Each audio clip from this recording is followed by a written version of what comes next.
1:36, 5,4 grados. No os voy a engañar, hay un tema que a mí siempre me ha parecido especialmente espinoso. He mostrado siempre mis dudas, pero nunca ha dejado de sorprenderme, que quizás es lo bueno que tiene esta profesión, que nos sorprende casi todo. Es cierto que hay una serie de personas, algunas acabaron muy mal, otras vertieron toda la experiencia que tuvieron en algo positivo, pero ninguna de ellas pudo pasar por alto una serie de sucesos que marcaron sus vidas. En los años 70, sus hechos empezaron a ser bien conocidos.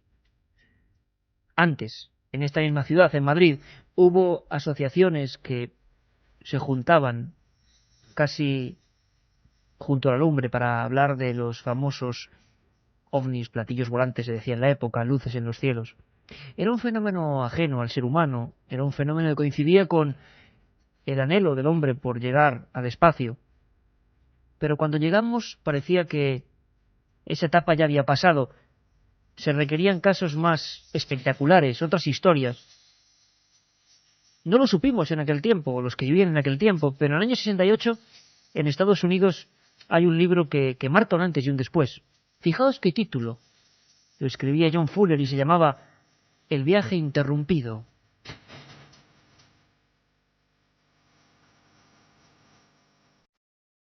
Hablaba de una pareja, Barney y Betty Hill, que, bueno, no solo habían visto uno de esos objetos de los que tanto hablaba la prensa, sino que habían sido casi obligados a penetrar en su estructura. En España había personas como Fernando Sesma y otros que vamos a conocer esta noche que ya llevaban mucho tiempo hablando de lo que llamaron, y abro inmensas comillas, fenómeno contacto.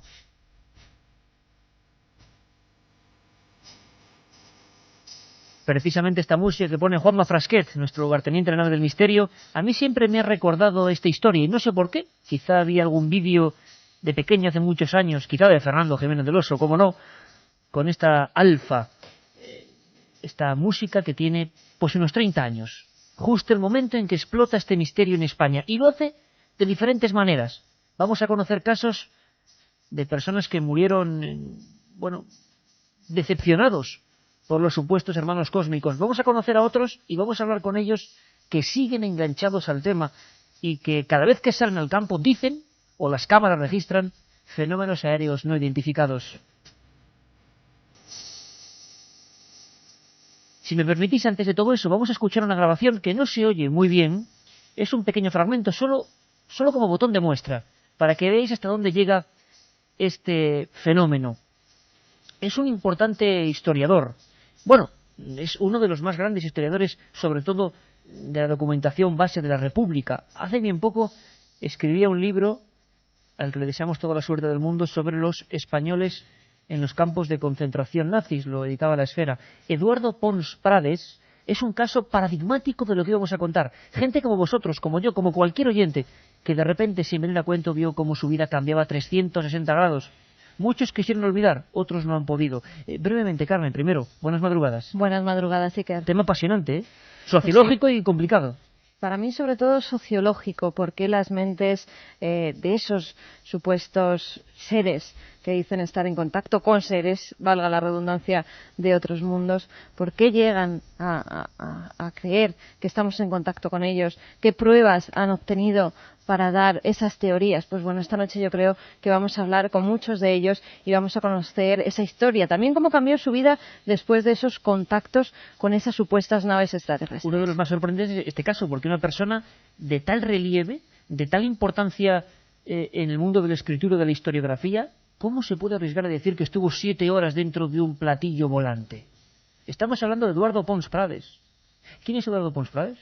Nació en Barcelona el 19 de diciembre de 1920. En 1937, después de colaborar en el Consejo Económico de la Madera Socializada, en la CNT, se alistó en el Ejército Republicano y combatió en Madrid, en el Segre y en el Ebro. Fue herido en Barcelona en 1938 y pasó a Francia al año siguiente para sumarse a su ejército. Fue detenido el 5 de enero de 1946, pero logró fugarse 3 semanas después. Tras su etapa en Francia, de 1948 a 1964, regresó a España. Es miembro fundador de la editorial Alfaguara, además de colaborar en distintas publicaciones periódicas como Historia y Vida, Historia 16, El Correo Catalán, El Periódico o El Diario de Barcelona. Es autor de innumerables libros, entre los que se encuentran Los que sí hicimos la guerra, Los vencidos y El exilio o Crónica negra de la transición española. Después de una experiencia de contacto que tuvo en 1981, escribió una de sus obras más desconocidas, El mensaje de otros mundos.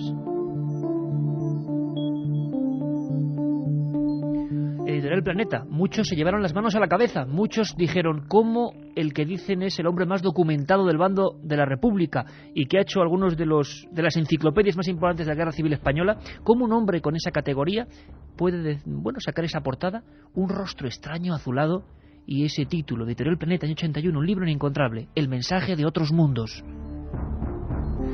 Bueno, pues Miguel Pedrero, al que ahora vamos a saludar, que estará ya en la emisora de La Coruña, en la pequeña nave del misterio que tenemos en La Coruña. Allí está nuestro compañero. Acaba de sacar un libro que va a ser muy importante. Yo creo que de verdad es un ladrillo absolutamente fundamental para conocer este fenómeno, que es el fenómeno del hombre, de la mente humana, mucho más allá de lo que hay en el cielo. El fenómeno de la mente humana.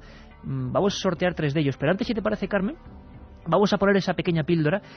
Os pido mucha atención porque, claro, esto no son documentos. Muchos de los de hoy no son documentos para poner en radio, sino son grabaciones. Por ejemplo, esta de nuestro compañero Miguel Pedrero, cara a cara con Eduardo Pons Prades. Luego nos contará un montón de detalles.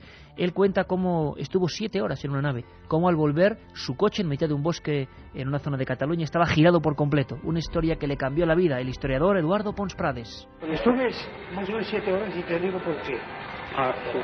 Porque cuento la hora que salí de dejar a mi mujer en el hotel, en el balneario, y yo suelo que me pasaría de 9 menos cuarto a 9 y cuarto, más o menos. Pues yo subí a la nave, no sé, yo dejé el coche cuando entré, dejé el coche de cara al bosque. Cuando tuve que marcharme, estaba girado, estaba con el morro para afuera. Esa es la primera. Hay un camino forestal que no puede hacer maniobra, pero tiene ya medio metro fino y ya otro medio fino.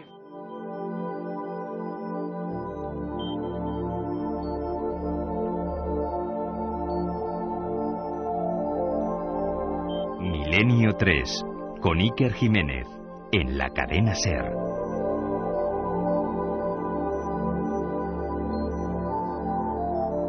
Carlos Barroso, Katia Rochat, pues todo el equipo, ya hemos dicho Juanma Frasquet, Carmen Porter y bueno, un documento, repito, desgraciadamente difícil de escuchar, pero era Pons Prades hablando de, bueno, yo estuve en la nave además con total naturalidad, 7 horas, ese libro.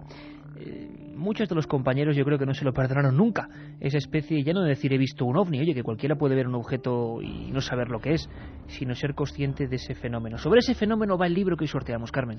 Pues sí, que como siempre, líneas abiertas, 7640, palabra clave, milenio, espacio y lo que vosotros queráis. Vamos a tener a Miguel Pedrero, que es autor de este libro, por si queréis hacerle pues todas las cuestiones que tengáis en mente, si queréis preguntarle sobre los principales contactados, qué es de lo que habla su libro. Contacto, comunicación con seres de otros mundos. Vamos a sortear 3 ejemplares, 7640, palabra clave, milenio, espacio y lo que queráis. Como siempre os digo, un fenómeno muy peliagudo, porque seguramente es un fenómeno más terrenal que extraterrestre, o no lo sé, o puedo estar yo muy equivocado. Vamos a escuchar a muchos de ellos. Con Manolo Cruz, nuestro compañero técnico en Coruña, está Miguel Pedrero. Miguel, buenas noches, amigo. Hola, ¿qué tal, Iker? ¿Qué tal, Carmen? Muy buenas noches.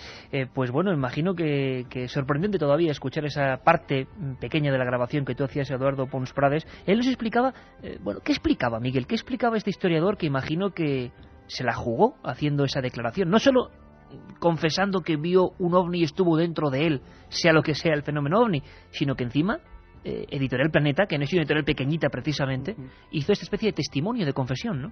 Sí, fíjate que estoy recordando que Pons Prades me decía que su editor en ese momento, un importantísimo editor español, probablemente el más importante, le aconsejó que no solo no sacara el libro, sino que no hiciera demasiada mención a esta experiencia porque podía repercutir en su credibilidad como historiador. Sin embargo, Pons Prades pues decidió darlo a conocer, porque él es un hombre, cualquiera que lo conozca, lo haya entrevistado, lo sabe, que esto lo cuenta con absoluta naturalidad, como te puede contar sus experiencias en la guerra civil, sus experiencias como periodista, es decir, es una experiencia más en su vida y así lo cuenta. Yo me acuerdo que cuando estaba hablando con él venía acompañado de un importantísimo abogado, que es el presidente de una asociación pro-republicana, y que cuando veía de lo que estaba o escuchaba de lo que yo estaba hablando con Pons Prades ponía una cara absolutamente de susto. Yo lo noté, Pons Prades lo notó, entonces se giró hacia él y le dijo: pero hombre, tú no sabías esto, yo nunca te conté esto. Y dice: pues no, Pons, es la primera vez que lo escucho. Y dice: pues escucha,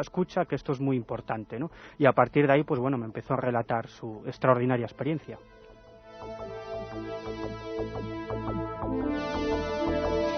Pues la noche, bueno, es, nunca mejor dicho, insólita, porque este tema se presta a multitud de interpretaciones y queremos conocer las vuestras. Contacto es el libro del Archivo del Misterio, de Editorial Edad, de Miguel Pedrero. Las críticas a ese libro de momento han dicho que va a ser uno de los clásicos. Como es tan amplio el tema, hemos querido esta noche solo reducirlo al tema español, es decir, a los personajes, como Pons Prades u otros, que realmente marcaron tendencia, si se puede marcar tendencia, en este asunto en nuestro país. Haremos otro programa sobre lo que fue el fenómeno a nivel mundial. Miguel, ¿qué sentías tú al hablar con Pons Prades? Es el ejemplo vivo. Tú empiezas el libro diciendo ¿por qué a mí? Es decir, muchas de estas personas, este historiador republicano tan prestigioso, tan reputado, tantas obras importantes, no esperaba, no tenía ningún interés en el tema OVNI, no quería ser protagonista de esa cosa que si le llega a pasar ahora seguro que se lo pensaba dos veces y la gente se hubiera reído de él. A cualquiera le ha podido ocurrir esto, sea lo que sea, ¿no?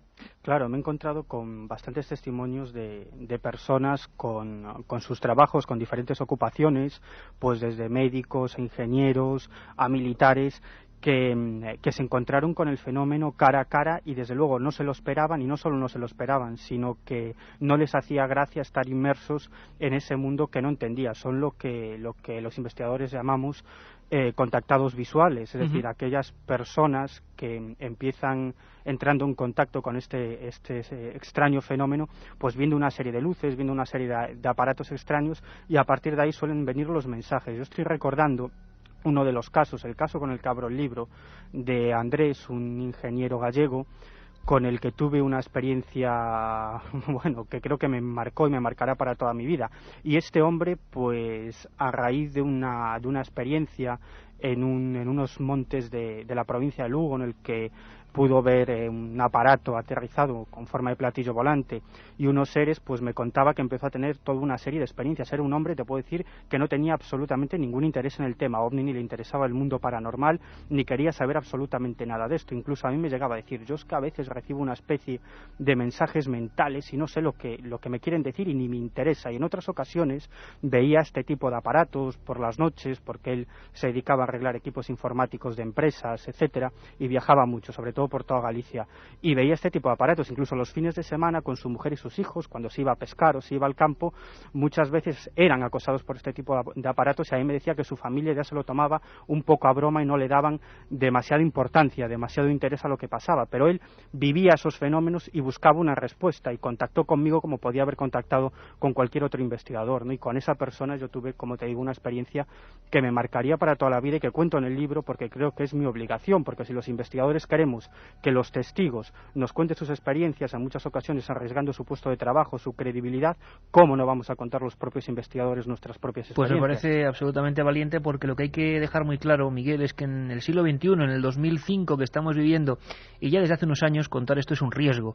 Y yo quizá a veces se me olvida, pero hay que siempre dar las gracias no solo a los que hablen de este asunto, sino a todos los que hablan de lo extraño, a las ya más de 1000 personas que han pasado testigos por Milenio 3, pues darles primero un abrazo fraternal, porque se juegan mucho muchas veces. ¿A ti qué te ocurrió? Si se puede adelantar algo, aunque yo sé que la gente lo leerá muy atentamente, pero una experiencia de esas que imagino que a uno le hace pensar muchas cosas sobre este fenómeno, porque casi todos los investigadores somos muy incrédulos respecto a este fenómeno, ¿verdad? Sí, desde luego yo el primero. Yo te voy a narrar, si quieres, un poco por encima esta experiencia, pero yo tampoco le encuentro ninguna explicación y simplemente me limito a narrar lo que viví aquella noche. Bueno, pues Pues, como te decía, con este hombre, después de realizar una serie de entrevistas, como en muchos otros casos de contacto, lo que tienes es un testimonio de una persona creíble que te cuenta algo increíble. Pero a partir de ese momento eso queda ahí, es decir, ¿qué puedes hacer tú con eso? Puedes investigar hasta cierto punto. Entonces le propusimos tener un encuentro previa cita. Un encuentro previa cita son una frase, unas palabrejas muy habituales en el mundo del contactismo, que quiere decir que estos seres o estas inteligencias o lo que sea que contacta con un ser humano, con una persona, pues cita o a esta persona o una serie de personas en un determinado lugar a una determinada hora y allí aparecen una serie de fenómenos. Bueno, pues el caso es que nosotros, digo nosotros porque entonces formaba parte de un grupito de investigación de La Coruña, que formábamos varias personas, pues decidimos el día, el lugar y la hora, que fue el 9 de diciembre de 1994 en el Monte de la Espenuca, que es una especie de mirador cercano al Ayuntamiento de Betanzos, al pueblo de Betanzos. Y allí llegamos a las 7:15, 7:20 de la noche con este contactado, 3 personas. Y en realidad no esperábamos observar absolutamente nada, allí estábamos con nuestras cámaras, nuestras cosas. Y bueno, sería muy largo de contar todo lo que pasó aquella noche, pero a las 8:17 de la noche, y me acuerdo perfectamente de esa hora, pues vimos a lo lejos un punto, un foco de luz, y este hombre, el contactado, empezó a decir: ahí están, ya vienen preparados, ¿no? Bueno, nosotros, pues, incrédulos, decíamos, bueno, de este hombre que nos está hablando. A todo esto nos empieza a cubrir una especie de, que eso es algo muy curioso, una especie de niebla, ¿no?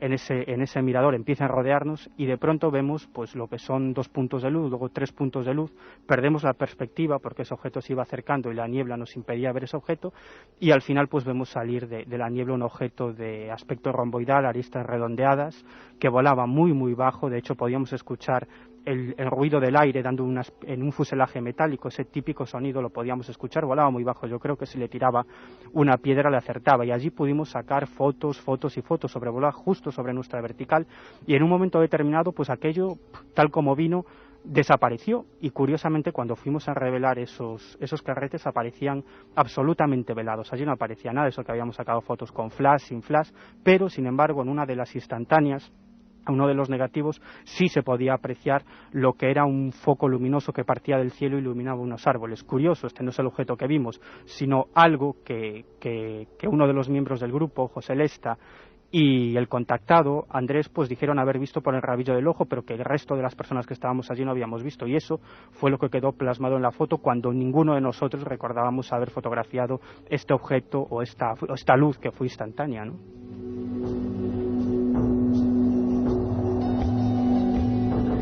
No sabemos qué hay detrás del fenómeno contacto, sobre el que ha escrito Miguel Pedrero, que si podemos dar fe de algo es que junto a José Lesta, con el que hablaremos también dentro de pocas semanas, es que tiene una bien merecida fama de serios investigadores y sobre todo siempre en el lugar de los hechos. Han entrevistado a mucha gente, a muchísima. Vamos a hablar de fraudes, vamos a hablar de posible manipulación mental, porque habéis escuchado que muchas de estas personas, muchos de estos contactados, entre comillas, repito, lo que sufren es una especie como de conexión con algo que les produce una serie de cambios en su vida y empiezan a transmitir una serie de informaciones que a veces son completamente absurdas. No me van a perdonar los oyentes de 7640, ¿verdad, Carmen? Si no te pregunto, Miguel, aunque lo revelas perfectamente con fotografías, con documentos, ¿qué le pasó en esas 7 horas a Pons Prades, al historiador? ¿Dónde estuvo esas 7 horas? Bueno, pues él cuenta que, él venía de dejar a su mujer en un balneario en el sur de Francia y se dirigía hacia Perpiñán para pasar allí la noche y luego regresar a su casa en Barcelona. Y él cuenta que se metió por una especie de camino forestal, se desvió del camino, no sabe muy bien cómo, y se perdió. Entonces vio una luz a lo lejos, pensó que era una casa, entonces se apeó del coche, se acercó a esa luz y entonces ya observó que se trataba de un objeto con la típica forma de platillo volante, así me lo describió él, que se sostenía sobre cuatro patas, y entonces abrió como una especie de trampilla y un ser que llevaba algo parecido a un mono, estaba enfundado en un mono que cubría todo su cuerpo y una especie de casco que llevaba en la cabeza, lo invitó a ascender a la nave. Y a partir de ahí, bueno, pues durante esas horas la nave despega y tiene una conversación con varios de los seres que están ahí dentro. Pons Prades les pregunta sobre religión, les pregunta sobre política, les pregunta sobre el matrimonio, les pregunta cómo es la vida en su planeta, le pregunta muchas cosas y le transmiten pues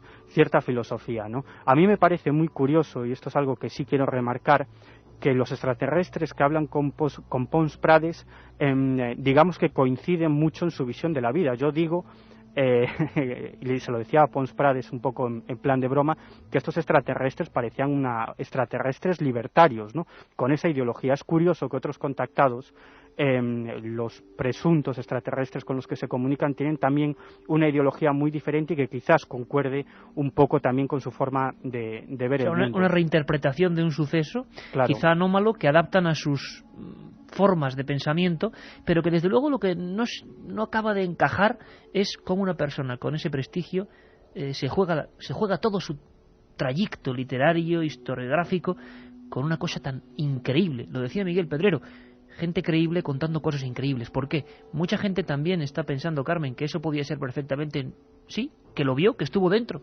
pero algo no de otros mundos. Se habla también de operaciones para jugar con ciertos testigos. Estudios, dicen algunos, de las agencias de inteligencia para ver cómo actúa el ser humano creyendo que ha caído en poder de unos extraterrestres. Realmente es curiosísimo. Quizá el misterio esté mucho más cerca, no lo sabemos. ¿Qué dice la gente, Carmen? Pues muchos mensajes, muchas preguntas en el 7640. Por ejemplo, Carlos desde Zaragoza dice: pienso que este escritor Prades tiene su vida resuelta. ¿Por qué querría engañarnos? Creo que es un hombre valiente. Soy profesor de historia y conozco la obra de Pons y estoy alucinado. Yo tengo el libro OVNI en San José de Valderas, nos dice Jesús. ¿Puede valer? OVNI en San José de Valderas se refiere al caso perfecto de Antonio Rivera. Bueno, sí, otra historia. Vamos a tocarla de paso porque hay uno de los personajes que se dice que fue el primer contactado, Fernando Sesma Manzano, pero vamos a descubrir esta noche que no, que antes, hablamos de años 20, años 30, en España ya había gente que decía este tipo de cosas. Por supuesto, nadie le hacía caso. Kepa de Bilbao pregunta: ¿hace falta alguna característica especial para ser un contactado? Miguel, creo que todo el abanico social, desde lo más cualificado hasta las personas más humildes, se han encontrado con este misterio, ¿no? Sí, yo no sé qué características debería tener un contactado, no lo sé, lo ignoro absolutamente, pero lo cierto es que, como dices tú, y en el libro trato de plasmar esto, que son personas de todas las profesiones, de toda ideología, de todo nivel cultural, social o económico, los que se enfrentan con este fenómeno. Y en muchas ocasiones no solo tenemos su testimonio, sino que también hay fotografías, filmaciones o otras personas que son testigos de sus experiencias. Y en el caso de que citabas anteriormente, quizás te referías a Pascual Vázquez Cerracó, que tuvo sus experiencias empezó sus experiencias de contacto. Y ahora en la siguiente hora vamos incluso a escucharle. Sí, pues este hombre, no quiero adelantarme, pero este hombre en uno de los encuentros previa cita, en el que había varias personas, incluso algunos investigadores muy conocidos que no voy a citar porque ellos no lo han divulgado, tuvieron la oportunidad de fotografiar, cuando estaba amaneciendo a las afueras de Zaragoza, un objeto con forma de platillo volante. Esas son las instantáneas. Ahora lo contaremos, Miguel. Vamos a ver, nos despedimos ya, Carmen, simplemente con una batería de preguntas y seguimos con un montón de cosas en la siguiente hora. Fede desde Bilbao dice: la Policía Autónoma Vasca ha tenido un encontronazo gordo con un ovni posado en un monte. Uno de los policías no ha patrullado más. Desde Murcia me parece algo sorprendente. ¿Cuándo conoceremos la verdad? ¿Por qué no nos lo ponen más fácil y se dan a conocer? Hola, soy Raúl. Una pregunta. ¿El tema de esta noche se puede relacionar con la película Platillos Volantes, que sale el famoso Manolo de la serie Manos a la Obra? Sí, bueno, eso es en el lado más cómico, ¿no? Una historia cómica pero muy trágica, porque hablamos de muertes de personas. Muchos de estos contactados tuvieron un final terrible. Vamos a hablar de todo eso en la siguiente hora y vamos a hablar con alguno de ellos que sigue supuestamente en contacto. Milenio 3. Cuando la realidad supera la ficción. ¿Qué pasó la noche del 12 de noviembre de 1976? La noche del miedo. Unos hechos ocultos por las autoridades militares durante más de 25 años. Descúbrelos en la nueva obra de Iker Jiménez. ¿Has pasado auténtico miedo alguna vez?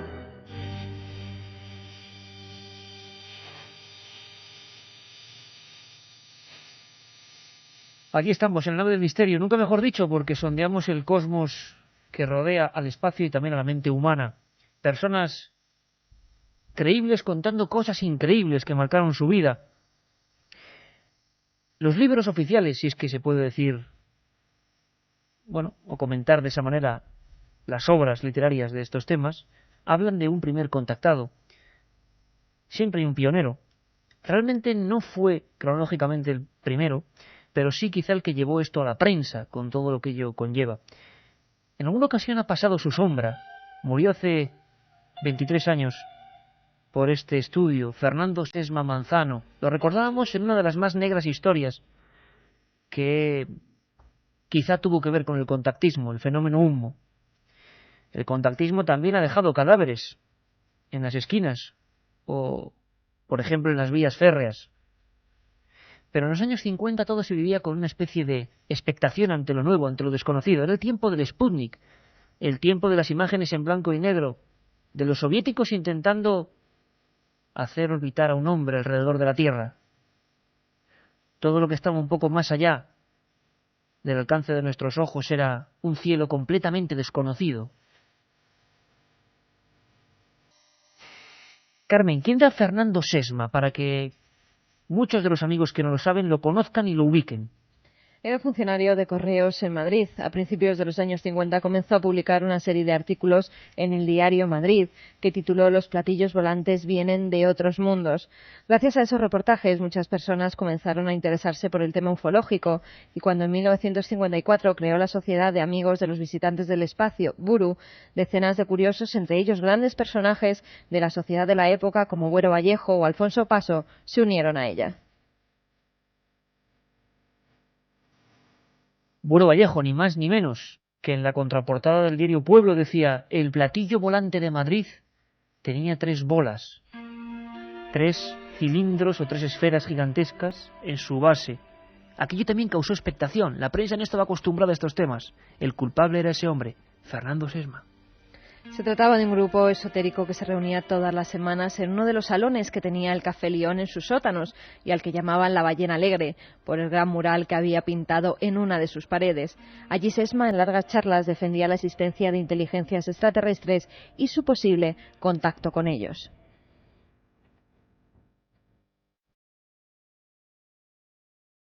Justo en esa época, el periódico El Alcázar saca un reportaje que titula Marte pone en Madrid su primera piedra. Se trataba de la historia de Alberto San Martín Gómez, enfermero de la residencia Las Flores, quien mientras daba un paseo por la ciudad universitaria el 17 de noviembre de 1954, a causa de un dolor de muelas que no le dejaba dormir, contempló como un ser alto y de aspecto más bien angelical hablaba con él y le entregaba una piedra rosácea y rectangular.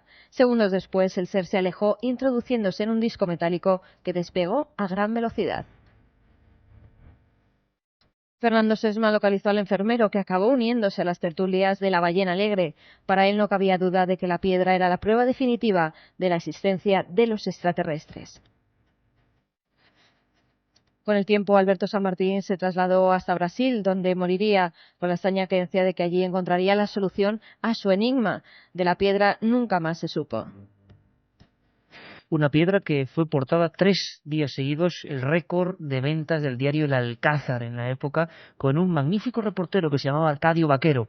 Ni más ni menos que el catedrático de epigrafía, José María de Navascués, el director del Museo Arqueológico, bueno, todas las personas que tenían que ver con lo que podían ser antiguas civilizaciones e incluso algunos de los más afamados minerólogos de la época, intentaron durante 2 días, con luz y taquígrafos, saber qué era esa piedra, que seguramente sería, bueno, no sabemos qué sería, pero lo cierto y verdad es que aquel absurdo tremendo provocó un gran impacto en la sociedad madrileña de aquel oscuro año 54.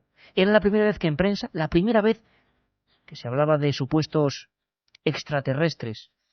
Fijaos, qué reporteros en aquella época, qué titulares. Marte, se creía que eran marcianos, claro, en aquella época no había otra posibilidad. Había una conjunción eterna con el planeta rojo y el misterio. Marte pone en Madrid su primera piedra. En 1962, un ser que dice llamarse Saliano se pone en contacto telefónico con Fernando Sesma. Le dice que viene de un lugar llamado Auco, planeta que orbitaría alrededor de Alfa Centauro. Y a partir de ahí una serie de anónimos. Es una historia muy negra que yo investigué con bastante profundidad, si es que se puede, cuando han pasado pues más de 40 años desde que ocurrieron los hechos. Una serie de anónimos muy terribles, una serie de cartas que seguramente tenían alguna función, o algunos hablaron de manipulación de las creencias. Unas cartas que venían con un remite, Luna 16, y decían: cérebe cabeza, te llevaré oasis, despréndete del cuerpo, abandona tu cuerpo, nosotros lo recogeremos. Una especie de extraterrestres, entre comillas, de nuevo, que con un medio tan rudimentario como podían ser cartas, se ponían en contacto con aquella gente. Y en Luna 16, y no en otro sitio, sino en Luna 16, ocurre uno de los más terribles crímenes que ha conocido Madrid. Un sastre aniquila a sus 6 hijos, los muestra en el balcón y mata a su esposa. Después se descerraja un tiro. En esa casa y no en otra. Sesma se asustó, y la gente que estaba jugueteando con el mundo del contacto, como es lógico, decidieron abandonar. Después, como esto se lleva en la sangre, vinieron otras informaciones, otras historias. Oficialmente, esto que os ha contado Carmen es el inicio del fenómeno contacto, con toda la polémica, con todo lo ingenuo, con todo lo increíble, pero humanamente interesante. Es como empieza, como surge. Pues bien, en Zaragoza había otro personaje que mucho antes ya estaba hablando a los suyos de supuestos mensajes del cosmos. Era Pascual Vázquez Zarracó. Puede llevarse el galardón, no sé si bueno o malo, del primer contactado español. Hemos buscado a nuestro corresponsal en esas tierras, a nuestro querido compañero Ángel Briongos, que pudo conocerle y tratarle, para que nos cuente cómo era este hombre muy humilde, que murió en una pequeña casa en un piso de una barrera de Zaragoza, después de haber protagonizado encuentros previa cita, es decir, quedar con los periodistas en las afueras de la ciudad maña y que los periodistas llevasen a su redacción grandes fotografías, por lo menos de fenómenos luminosos extraños, por lo menos de figuras que no eran muy comprensibles. Una de ellas pues ocupó rotativos de toda España, decía: un ovni sobre los montes de Zuera. Escuchamos a Ángel Briongos el recuerdo sobre quizá el primer contactado en España, Vázquez Zarracó. Y Pascual era uno de esos hombres, de esos contactados, de hecho, de los que decía que iba a aparecer un ovni y el ovni aparecía. O sea, fue un personaje, sobre todo, como bien digo, en la década de los 70, 80, más bien los 70. Pero la verdad es que, según comentaba, parece ser que en la cuna ya habló como diferentes lenguas y demás, ¿no? Y que tenía pues una percepción extrasensorial, digamos que superior a la del resto, incluso a la del resto de videntes de la época y de los de hoy día todavía más, ¿no? Porque hay mucho. Entonces, Pascual, digamos que destacó por ser un hombre que predecía cosas y sobre todo predecía avistamientos. Recuerdo un pequeñito programa de radio que tenía en el año 91 precisamente, y me llamó en una ocasión a la emisora, y en directo. Eso lo solía hacer en más ocasiones, ¿no? Llamaba a las emisoras, sobre todo en las que había programas de este tipo, y bueno, pues decía: esta noche os voy a regalar un ovni. La verdad es que al principio todos pues éramos muy incrédulos, ¿no? Porque bueno, ya a finales de los 80 no había sido, digamos, tan conocido. Ya estaba en sus últimos días y estaba más oculto en su casa, permanecía leyendo y demás. Pero curiosamente es que cuando salías a la calle, verdaderamente tenías que fijarte en el cielo, porque casi siempre tenías algún avistamiento, tenías algún indicio de que había una luz en el cielo que se movía, había una luz que no tenía una explicación lógica, que aquello no parecía ningún avión, ni mucho menos ni un meteorito, ni tan siquiera alguna estrella. Y a las 12:16, gracias a nuestro compañero Miguel Pedrero, autor de ese libro Contacto, Comunicación con Seres de Otros Mundos, eso por supuesto entre interrogaciones, como debe ser, sorteamos 3 libros, pues gracias a él tenemos la voz de Pascual Vázquez Zarracó, el pionero de este asunto tan extraño y tan, intuimos, peligroso dentro de lo que es las conexiones del cerebro humano, porque esto te puede llevar hacia, imagino, cosas positivas o cosas negativas. Este era Pascual Vázquez Zarracó en una conferencia. En la parte de arriba de la hebilla yo noté que manipulaba. Entonces me dijo que estaba grabando mi conversación, fotografías, una película. Yo dudé, lo pensé, joven entonces, Y me dice, piénsalo bien, porque te evitarás esto. Y entonces vuelve a tocar la hebilla, y lo mismo que si hubiera visto una pantalla,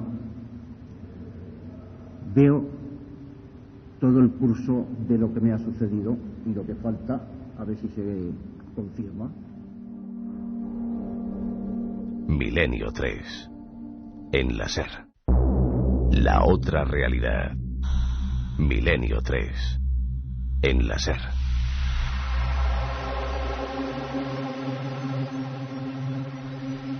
Nos pone Juanma Frasquet este maravilloso fondo cósmico de Michel Jarre, de Rendezvous, y yo me pregunto que precisamente sí, la noche es muy importante, tanto que muchos investigadores aragoneses acompañaron a Vázquez Arracó y también vieron cómo su vida cambiaba, nos lo contaba Ángel Briongos. Miguel Pedrero, compañero desde la cadena SER en La Coruña, el primer contactado español, nada que ver, digamos, con el ámbito, por ejemplo, de Pons Prades, un hombre historiador, escritor, una persona humilde, normal, que de repente empieza a difundir a nivel local las extrañas experiencias y la prensa las corrobora. Es increíble, ¿no?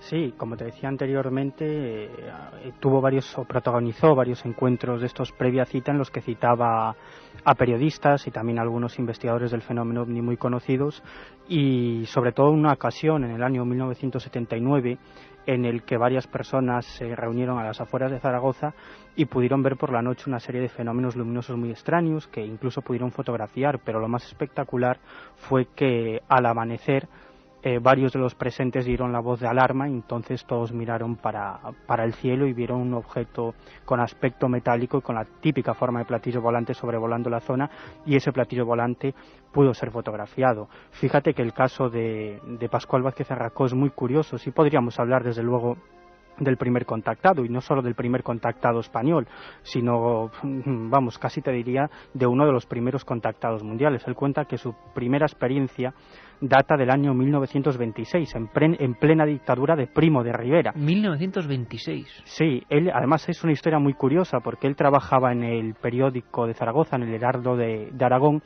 y él era un poco el encargado de componer pues los anuncios, las esquelas y ese tipo de historias, ¿no?, en el periódico, y también era el encargado de llevar las pruebas del periódico a la censura de madrugada antes de que saliera el rotativo al día siguiente.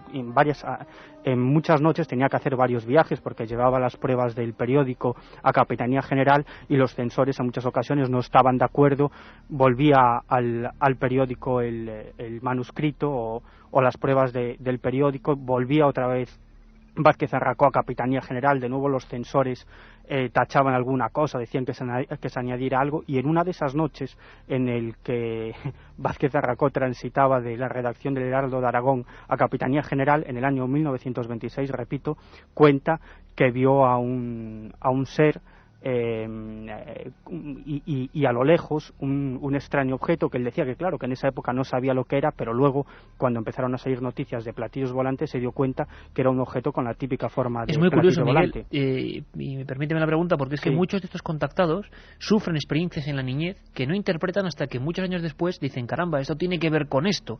Es una cosa muy parecida a las apariciones marianas, otro tema complejísimo, donde cuando se entrevista o se ven los primeros o las primeras declaraciones de lo que son los testigos, caso Garabandal, caso Fátima, claro, los niños y las niñas y en entornos socioculturales muy concretos no saben lo que han visto, reinterpretan, quizá porque luego el sacerdote se lo dice o por sus propias creencias, lo que han visto, pero hay un encuentro que es muy parecido, ¿verdad? Y a veces completamente absurdo. Hablábamos de San Martín, o ahora de Vázquez Arracó, hablamos de encuentros en zonas quizá no muy transitadas, pero en plena ciudad, en plena noche, como si alguien fuera a decirle, oye tú, o sea, a partir de ahora vas a quedar marcado de por vida, ¿no?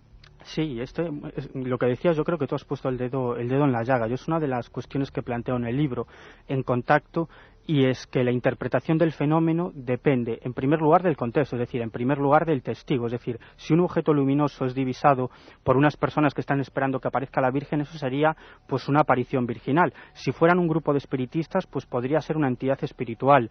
Si fuese un grupo de contactados extraterrestres, eso sería un ovni. Es decir, que el fenómeno también se interpreta un poco dependiendo del contexto. Y por otra parte, sí hay una cuestión, una mera hipótesis que también planteo en el libro, y es que muchos de los casos de contacto extraterrestre tienen muchas concomitancias, muchos parecidos con otros casos de contacto, pero con entidades que no se identifican como extraterrestres, en el caso de las apariciones marianas, en el caso del espiritismo, en el caso, ya hablaríamos de las posesiones o las religiones africanas, o en el caso de uno de los fenómenos más extraordinarios que creo que se está dando actualmente en el mundo del misterio, que es la transcomunicación instrumental. Además, hace poco he tenido la oportunidad de escuchar algunas grabaciones de transcomunicación instrumental, conversaciones de un, podríamos llamar contactado de italiano, Marcello Bacci, muy conocido, y una serie de experimentos que se han hecho por parte de diplomáticos, por parte de ingenieros, por parte de técnicos de todo tipo, ¿no?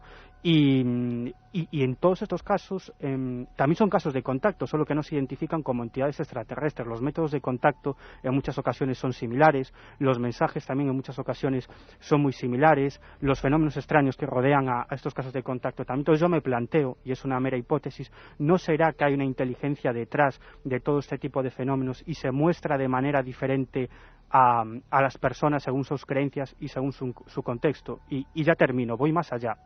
Si nosotros aceptamos que algún tipo de inteligencia es capaz de interactuar con la mente de una persona, como hemos hablado anteriormente, de Pons Prades, de Vázquez Arracó, eso abre unas perspectivas realmente terribles. Es decir, porque si esa inteligencia tiene la capacidad de interactuar con Pascual Vázquez Arracó o con Andrés, Ciudadanos Anónimos, también tendría la capacidad de interactuar con científicos, con líderes políticos. Entonces ya estaríamos hablando de un fenómeno que tendría la capacidad de influir en la historia, en la sociedad humana, sin dejar rastro, lo que abre unas perspectivas, como digo, realmente terribles. La verdad es que sí, porque muchos también hablan de que el fenómeno está aquí y que es un fenómeno de estudio. Hay un caso también terrorífico en Francia, muy polémico, todavía sin resolver en parte, ocurrido en Cergy-Pontoise, en las inmediaciones de París, donde varios de los protagonistas, o uno de ellos sobre todo, un muchacho que fue portada de todas las revistas de Europa en aquel año 79, decía que había estado 7 días desaparecido, había visto una serie de historias, y luego muchos grandes investigadores hablaban de la posibilidad de que a ese pobre testigo, que podíamos ser cualquiera de nosotros, ciertas agencias de inteligencia, eso ya no sé, ponerle la calificación que queráis, le habían hecho creer, una experiencia hipnótica, le habían hecho creer que había estado en una nave de otro mundo. No sé qué piensa la gente, porque ahora vamos a entrevistar a uno de los más polémicos contactados españoles para que saquéis vuestras conclusiones. Carmen, ¿qué está diciendo la gente? Pues mira, a raíz de lo que comentaba Miguel Pedrero, nos preguntaban, ¿se conoce algún contacto durante algún acontecimiento histórico? ¿Se conoce algún...? Bueno, depende, hay algunos contactos que son ya fenómenos históricos en sí, como el de Fátima y demás. Ahora no responderá Miguel. Miguel, estoy leyendo tu libro y me encanta, me estoy quedando alucinada, pero tengo una pregunta. ¿Qué grado de fiabilidad te merecen los testigos que aparecen en el libro? Miguel, ¿puede ser una respuesta muy breve? Complicada, claro. Sí, no, yo desde luego los testimonios que plasmo en el libro, pues desde luego son aquellos que me dan mayor credibilidad o que al menos no tengo ningún motivo para desconfiar por varias circunstancias. Por un lado, porque como decía antes, son personas muy creíbles, que tienen mucho que perder, que cuentan cosas increíbles, y por otro lado, porque otros de los testimonios que plasmo en el libro, pues son personas que plantean o muestran algún tipo de pruebas fotográficas o testigos, otra serie de testigos que corroboran sus experiencias. Pruebas fotográficas, se lo he dicho Miguel, el libro está lleno de fotografías, y quizá a los periodistas y a los investigadores es lo que más nos interesa, porque uno puede pensar lo que quiera, es libre, pero ¿qué muestras tiene usted para darme a mí? Bueno, pues ahora vamos a ir a hablar con uno de los que lleva 25 años sacando documentos gráficos, a ver qué nos cuenta. Desde Mataró nos dicen, creo en los ovnis y en vida en otros mundos, pero nadie ha traído una prueba fehaciente. ¿Por qué? Lo que más me llama la atención de este tema, la descripción de estos seres, siempre es la misma. Hasta en algunas pinturas rupestres están pintadas como se describen hoy. Hola, me llamo Juan Manuel. Creo que los extraterrestres siempre han estado junto a nosotros a lo largo de los tiempos. Solo esperan el momento oportuno. Saludos. Soy Francisco Romero desde Albacete. Tenéis que saber que en la Guerra Civil se produjeron algunos hechos de carácter ufológico que fueron ignorados. ¿Por qué quien quiere contactar casi siempre no contacta y el que pasa del tema consigue contactar? Nos preguntaba Jaume desde Barcelona. Lo que no me termina de encajar es que hablara con los extraterrestres. ¿Es posible que hablaran nuestro idioma seres de otro planeta? Nos pregunta Ricardo desde Villalba. Bueno, 2:27, un montón, así late el 7640, sorteamos 3 libros de Contacto de Miguel Pedrero. Bueno, nosotros buscamos pruebas, evidentemente, lo hemos dicho. En Cataluña ocurre un fenómeno cuando menos curioso que tenéis que conocer, y seguro que nuestros oyentes catalanes lo conocen ya, muchos de ellos.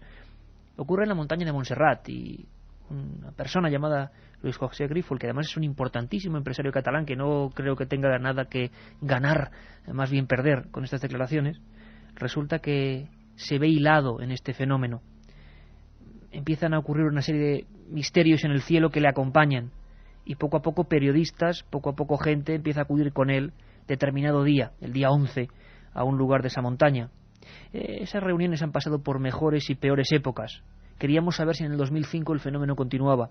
Le preguntábamos a nuestro compañero Josep Guijarro, colega además en las tareas radiofónicas en su programa en Radio Nacional de España, porque él desde niño descubrió aquel mundo. ¿Cómo era para un niño esa información que se rumoreaba casi en corrillos en Barcelona de que un extraño individuo, además con un nivel cultural altísimo, pues provocaba o atraía esos fenómenos en el cielo?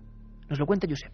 Había oído hablar que todos los meses en la montaña de Montserrat, los días 11, tenían lugar una suerte de encuentros con los ovnis, de contactos. Fíjate, para un joven en aquella época, yo podía tener pues 16, 17 años, para mí era muy sugestivo. Claro que yo partía de una premisa equivocada, esperaba encontrar en aquella explanada frente a la Roca Foradada, un lugar mítico, telúrico, importantísimo dentro del folclore y las tradiciones catalanas, pues una suerte de despliegue científico. Me imaginaba ver telescopios, me imaginaba ver aparatos de percepción óptica del firmamento, nada más lejos de la realidad. Lo que había era un nutrido grupo de personas apasionadas por los misterios del cosmos que se reunían en torno a la figura de un personaje, Luis José Grífol, quien a la vez que hablaba a la multitud, lo hacía también para lo que él define como los de arriba. Y bueno, de vez en cuando una de esas sentencias resultaba importante para los de arriba, insisto, pues se veían trazos en el cielo, ¿no?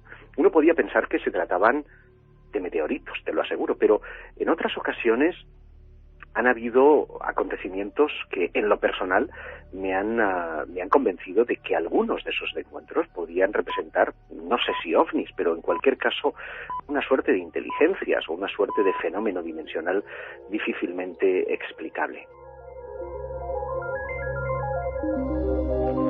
A las 2:30 Juanma Frasquet nos sigue llevando por el espacio en nuestra nave del misterio con estos sonidos. ¿Es el espacio? ¿Es la imaginación? ¿Son los complejos conductos del cerebro humano? ¿Quién lo sabe? Josep dice que había un elemento más para que el investigador o el embrión de investigador se interesase por el fenómeno. Es que además Grífol presentaba pruebas gráficas. Posee una extensísima colección de fotografías, a cual más impresionante, de esos objetos que cruzan el firmamento. Y es cierto que algunos de ellos pues son tan sugerentes que los escépticos han dicho que si se trata de cualquier cosa convencional, pero desde luego es muy difícil.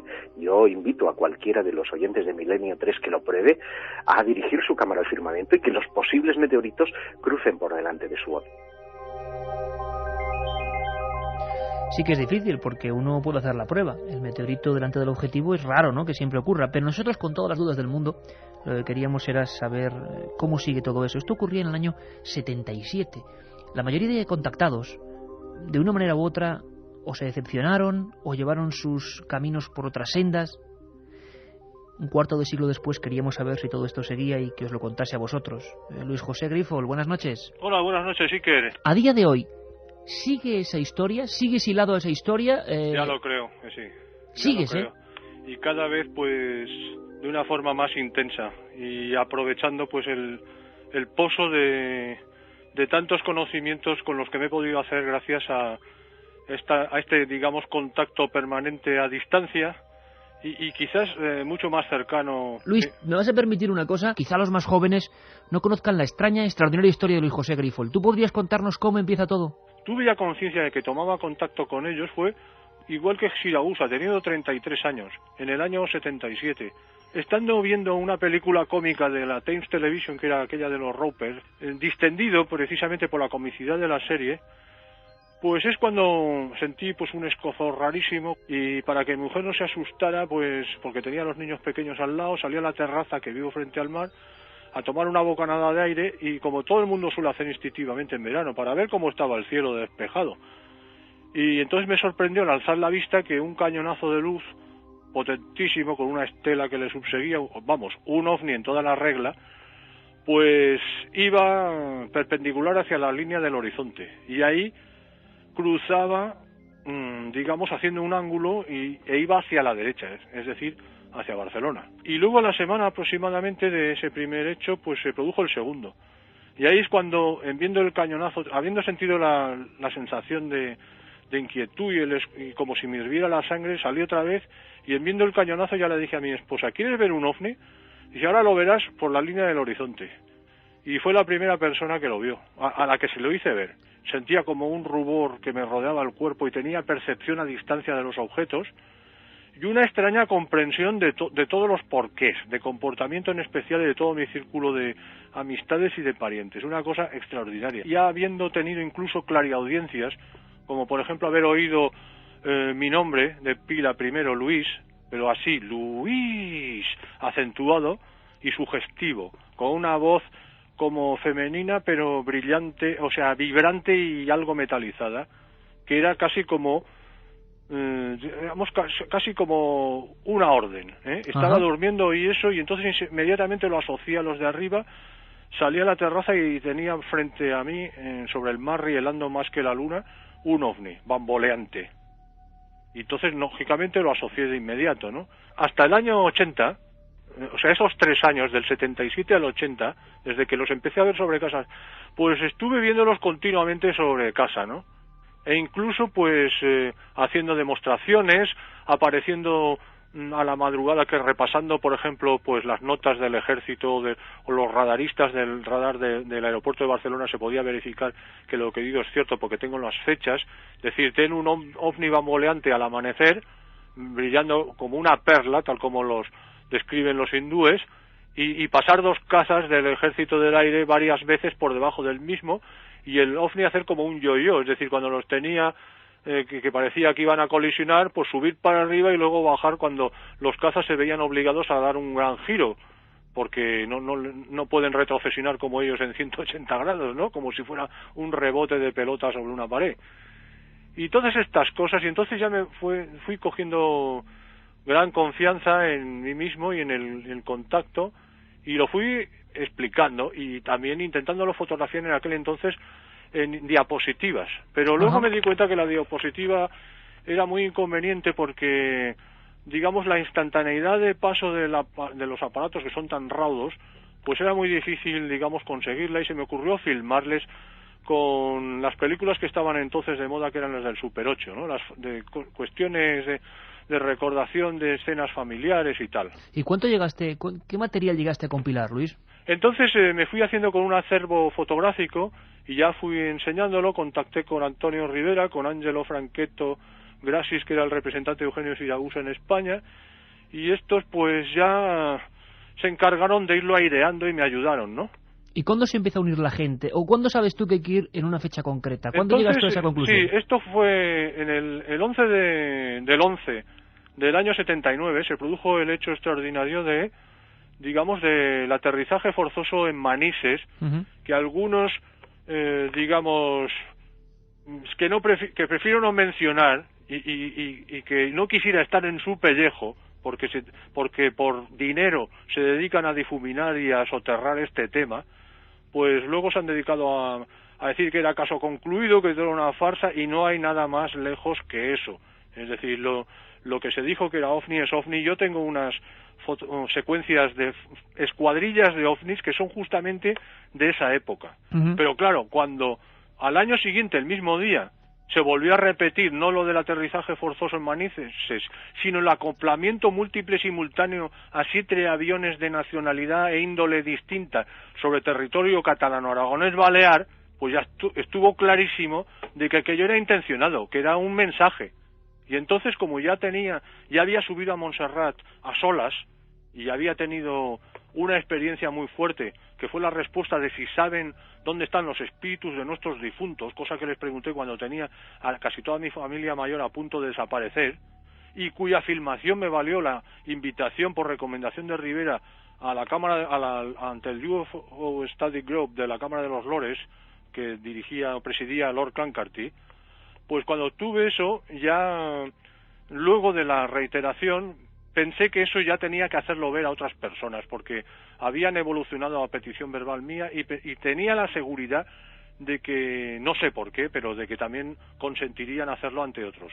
Oye, Luis, una cosa, hay que dejarlo bien claro, es verdad, no me acordaba que eres, junto con Antonio, la única persona que ha disertado de este asunto en la Cámara de los Lores británica. Y tengo que añadir, cosa que no se ha publicado nunca, que Lord Clancarty, que ya falleció, cuando le presenté las fotos la víspera de la boda real inglesa, ahora se va a reiterar, pero con Lady Di, fui ya por mi cuenta y riesgo y pagándome todos los gastos a ver a Lord Clancarty y a explicarle que le habían contado una mentira en cuanto que la Guardia Civil me había confiscado la película.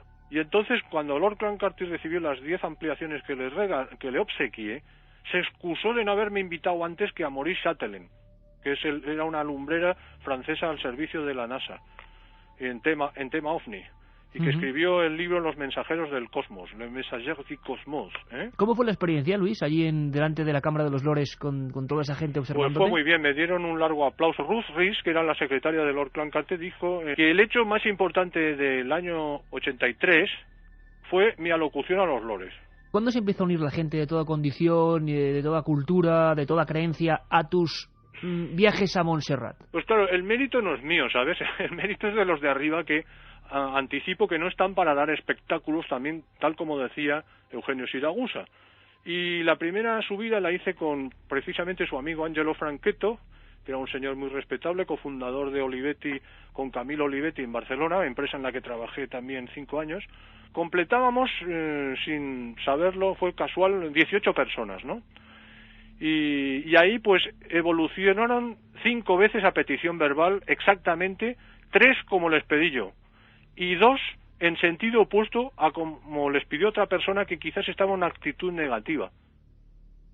Y la primera cosa pues fue del estilo: salir por favor sobre nuestras cabezas en dirección a unas rocas que se llaman las agujas o las agullas, y al instante lo hicieron.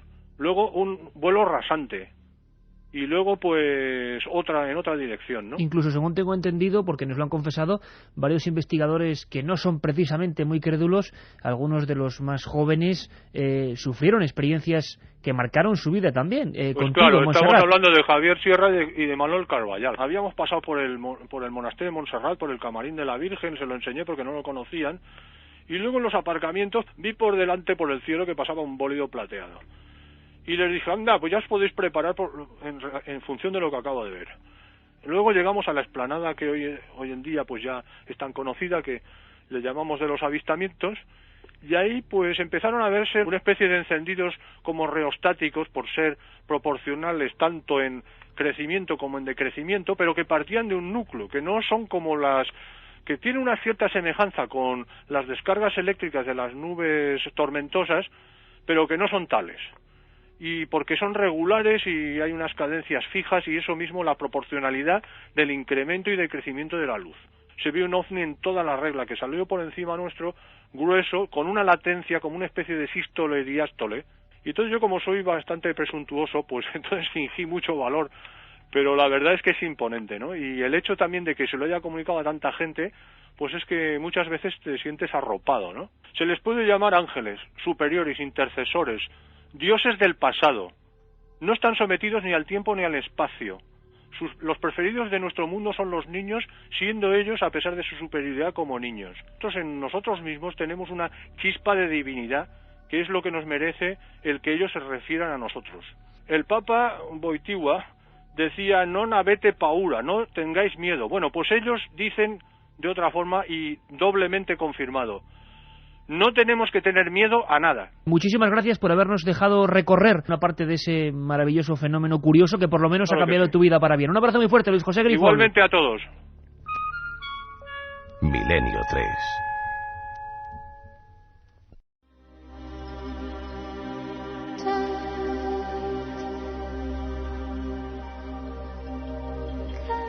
Vamos con mensajes que nos llegan al 7640, palabra clave milenio. Ya sabéis que esta noche sorteamos Contacto, comunicación con seres de otros mundos, escrito por nuestro invitado Miguel Pedrero y publicado por EDAF. Soy Miguel de Varna. ¿Por qué cuando alguien dice haber tenido contactos lo tachan de loco? ¿No será que a algunos les interese que creamos eso, que están locos? Habrá de todo, digo yo, ¿eh? Otro amigo nos dice, ¿no será que somos un experimento extraterrestre y que las apariciones sean controles? ¿A qué se deben tantos fracasos en la exploración del espacio? Víctor desde Madrid, los extraterrestres están ahí pero no se dejan ver fácilmente y además las agencias secretas los ocultan. Me encanta este tema. Soy Cristina, vivo cerca de la montaña de Montserrat y dicen que la montaña es una puerta dimensional. ¿Ovnis en Ciudad Universitaria? Ahora toda la noche a mirar al cielo, porque estoy en un colegio mayor y a pasar canguelo. Saludos. El primer contactado fue Moisés. ¿No lo vais a comentar? Pues don Miguel Pedrero, podíamos comentarlo porque una de las partes importantes es cómo los contactados, y yo de verdad que aquí siempre he sido muy escéptico, lo sigo siendo, pero me parece un fenómeno humano increíble, no solo a veces tornan hacia la religión, podíamos ver incluso en las palabras de Luis José Grifol algunos de esos toques, ¿no? Algunos hacia el lado positivo, otros, bueno, cada uno que lo interprete, pero sí es cierto que hay un toque mesiánico en muchos de los contactados. Es más, autores como tú proponéis que incluso algunas de las grandes religiones surgieron por fenómenos como esto, pero en vez de con fotografías en el año 77, pues mucho antes, ¿no, Miguel? Sí, claro. Simplemente, yo no puedo afirmar eso, pero simplemente comparando los casos de contacto en la actualidad de personas como Luis José Grifol y otros que hemos comentado en este programa y otros muchos que nos faltan por comentar, que dicen estar en comunicación con seres de otros mundos, pues sí, esas experiencias que ellos cuentan, las trasladas a hace 1000 años, o hace 2000 años, o hace muchos más años, te das cuenta que tienen muchas concomitancias, muchos comunes denominadores con algunos de los profetas o de los fundadores de las grandes religiones. Hablaba este amigo que nos enviaba un mensaje de Moisés. Cualquiera que siga la historia de Moisés en los libros sagrados del cristianismo, pues desde luego, si lo ve con una perspectiva de un hombre del siglo XX, bueno, en este caso ya del siglo XXI, y en vez de atribuir las experiencias a dioses, en este caso a Dios o ángeles o enviados del Altísimo, pues ves estas experiencias como seres extraterrestres, seres venidos de otros mundos que contactan con hombres de hace miles de años, pues uno puede llegar a la conclusión de que esos fenómenos son prácticamente parecidos. Estoy recordando, pues en el caso de Moisés, el líder del pueblo elegido para llegar a la tierra prometida, pues esa columna de nube de día y columna de fuego de noche que los acompañaba, ¿no? Si esas descripciones que aparecen en los libros sagrados del cristianismo lo vemos con una perspectiva de un hombre del siglo XXI, pues quizás estuviéramos hablando de un objeto volador, ¿no? En el caso de Moisés hay muchas circunstancias que se podrían interpretar de esa manera, y como Moisés, pues ya no por no irnos ya a otras culturas, ¿no? Como la hindú, el Ramayana, el Mahabharata, en el que se describen hace miles de años pues objetos voladores, incluso los vimana, ¿no? Efectivamente, los vimanas, y además que sobre esto hay cosas muy interesantes porque universidades de la India y de Estados Unidos están siguiendo estos textos sagrados, el Ramayana y otros, y el Mahabharata, pues para tomar algunos elementos y construir aparatos voladores, porque en estos, repito, textos sagrados de hace muchos miles de años hay toda una serie de detalles concretísimos, pues qué combustibles se utilizaban, descripciones mecánicas de estos objetos, bimanas, que en el fondo eran objetos voladores, etcétera, etcétera, ¿no? Bueno, sobre esto habría muchísimo Abriríamos que hablar. ahí la puerta, Miguel, a un mundo fascinante que es los supuestos dioses venidos de la antigüedad, ¿no? Pero a mí me gustaría que dieras un giro radicalmente, que nadie suponga aquí que nosotros somos divulgadores, periodistas, nosotros estamos para poner un fenómeno que lo ha dicho mucha gente en las críticas que ha recibido tu libro, Contacto, que será un material sociológico que yo dudo del sociólogo, del puro y duro sociólogo o interpretador de la realidad, que no le interesa esto, porque gente de toda condición y cultura no solo han sido ellos, sino que se han arrastrado a muchos miles de personas. Desgraciadamente el fenómeno Contacto solo suele ser noticia cuando, por ejemplo, se inmola la gente, mueren en suicidios pactados como ha ocurrido contactistas, que así ha pasado, pero hay algo mucho más apasionante en todo esto. Pero también hay fraude, nos lo estaban preguntando ahora al 7640. Claro que hay fraude. Me gustaría que presentases una voz, también nos traes de tu archivo, Miguel, la voz clarísima de un fraude, cómo la mente humana a veces puede maquinar, cómo alguien puede hacerse pasar por contactado. Es el llamado caso Daro, ¿no? Sí, este caso es muy curioso, surge en La Coruña y el protagonista es un personaje absolutamente excepcional. Cualquiera que lo haya conocido sabe que tenía una inteligencia fuera de lo común, un hombre que encandilaba con sus palabras, y este hombre, que era un ejecutivo de una multinacional, pues en un determinado momento contactó con determinados investigadores para contar una historia increíble, y es que estaba en contacto con seres de otros mundos, y no solo eso, sino que con el paso del tiempo presentó todo tipo de pruebas, fotografías, filmaciones, incluso el corte, que supongo que es al que te refieres, que vamos a escuchar una conversación con uno de estos presuntos seres extraterrestres. Bueno, luego al final, después de una larguísima investigación, se descubrió que todo era un absoluto y total fraude. En este caso, bueno, la cosa quedó ahí y no llegó a más, simplemente había una serie de personas que creían en él, y cuando se descubrió que era un fraude y él al final lo tuvo que confesar, pues la cosa quedó en nada, quizás por un afán de protagonismo, en este caso. Pero hay otros muchos casos, y le dedico un capítulo monográfico en el libro, en Contacto, en el que sectas muy peligrosas han aprovechado el fenómeno OVNI, y esto ha acabado pues con abusos de menores, con todo tipo de taras mentales, con suicidios colectivos. Por eso hay que tener mucho cuidado en estos casos. ¿Tú crees que, por ejemplo, este caso, el caso Daro, se perseguía formar un grupo? ¿Quién sabe? La grabación que nos has pasado, Miguel, es sorprendente, depende cómo se enfoque, claro, esto ya hace pues más de una década. Él graba uno de esos mensajes que ¿por dónde llegaban? ¿Por qué conducto le llegaban a él? ¿O él decía que tenía un encuentro directo? Explícanoslo, Miguel. Sí. En este caso él comentaba que tenía un encuentro directo con estos seres y que, bueno, directamente cogía una grabadora y grababa. Como digo, bueno, esto es la radio y solo podemos escuchar, ¿no? Pero este hombre presentaba fotografías y presentaba filmaciones absolutamente espectaculares. Y yo recuerdo que la última vez que hablé con él, me decía que era una pena porque si este caso de Contacto se lo hubiese inventado 5 o 6 años después, con todo lo que aprendió de manejo de cámaras, etcétera, él me decía textualmente: no me descubría ni Dios, hacía un fraude mejor que el de Meyer.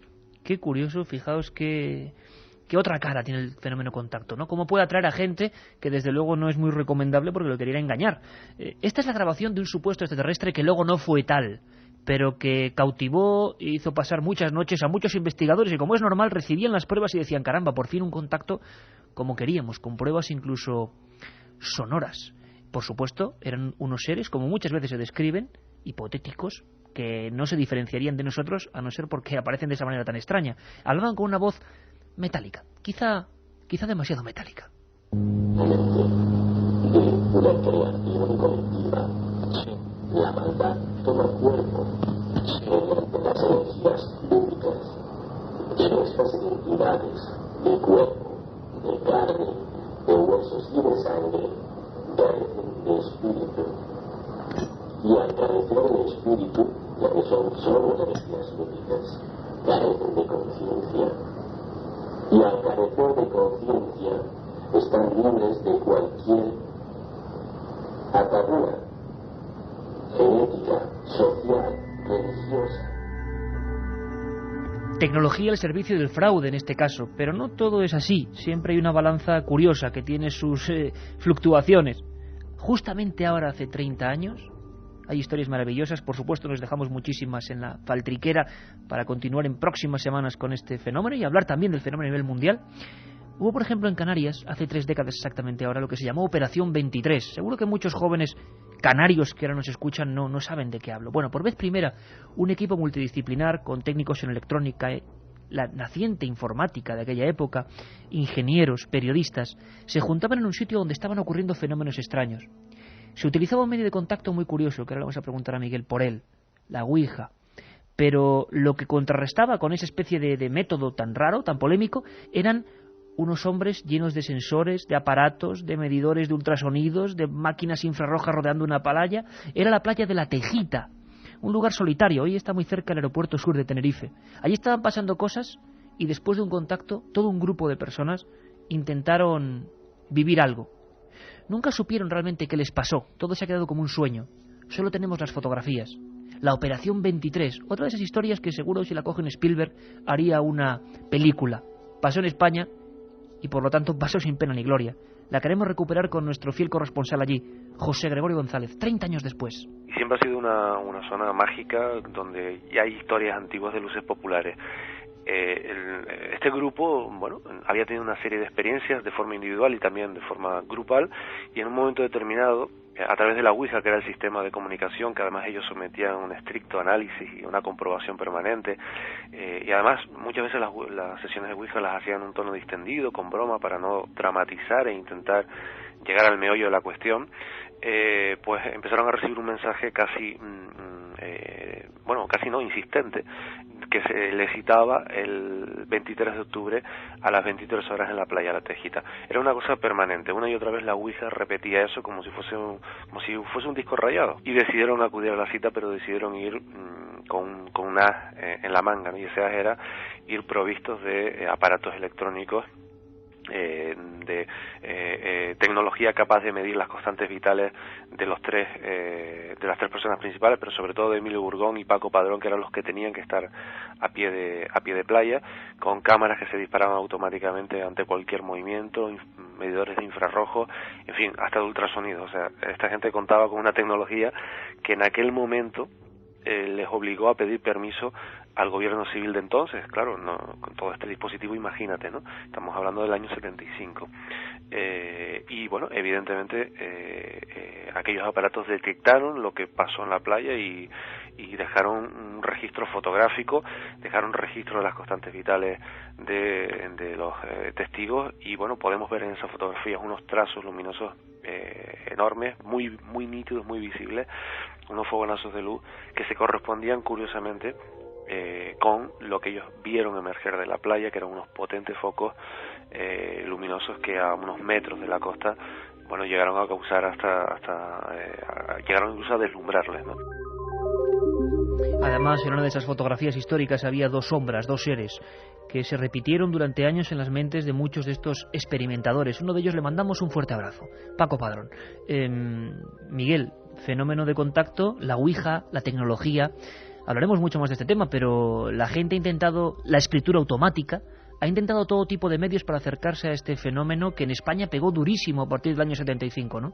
Sí, la Ouija, fíjate que es un poco lo que hablábamos antes, que los métodos de contacto que utilizan muchos de los contactados, es decir, la Ouija, la escritura automática, incluso en muchas ocasiones la mediumnidad, son recursos para contactar con esos otros seres, en este caso extraterrestres, que toman del mundo del espiritismo clásico, es decir, la mediumnidad, la escritura automática, la Ouija, solo que en este caso, en vez de contactar con seres extraterrestres, pues contactaban con entidades espirituales. Otra cuestión, ya, y entramos en algo más interesante, es la tecnología, de lo que hablábamos anteriormente, la transcomunicación, es decir, la conversación con supuestas entidades desencarnadas o seres espirituales o extraterrestres a través de medios electrónicos, es decir, en este caso se quedan grabados, o hay una conversación a través de determinados aparatos electrónicos. Y aquí ya también entraríamos en otra cuestión que yo creo que es una de las más apasionantes y las más desconocidas dentro del fenómeno del contactismo, y al que le dedico un capítulo en el libro. Te haría una propuesta, sí, Miguel, que es, emplazar para abordar ese tema que pocas veces hemos tocado en Milenio 3, que además hay especialistas también y buenos amigos que están trabajando en ello, como Carlos Fernández, para hacer un episodio sobre esa transcomunicación, que en el fondo es lo mismo, ¿no? Parece que hay un fenómeno que se interpreta según nuestras condicionantes sociales, religiosas, culturales, y que se presenta y se deja grabar y no sabemos lo que es. Vamos a ir con la última banda de preguntas. Primero los 3 ganadores de contacto. Katia. En primer lugar, buenas noches. Cristina dice que vive cerca de la montaña de Montserrat y que la montaña es una puerta dimensional. Bueno, pues para ella uno de estos libros de contacto editado por EDAP de Miguel Pedrero. El segundo ganador dice, el primer contactado fue Moisés. ¿No lo vais a comentar? Bueno, pues ya lo hemos comentado Ese es antes. uno de los que ha hecho una pregunta. Habíamos leído ya un mensaje. Y el tercer ganador dice, hola Iker, la música a la que te referías al comienzo del programa, las relacionadas con la ufología, porque con ella empezaba la serie de televisión Investigación OVNI. Sí, es verdad, la famosa Alfa de Evangelis. Es que nos aclaran cosas los oyentes que no sabemos, que no recordamos ni nosotros, Katia.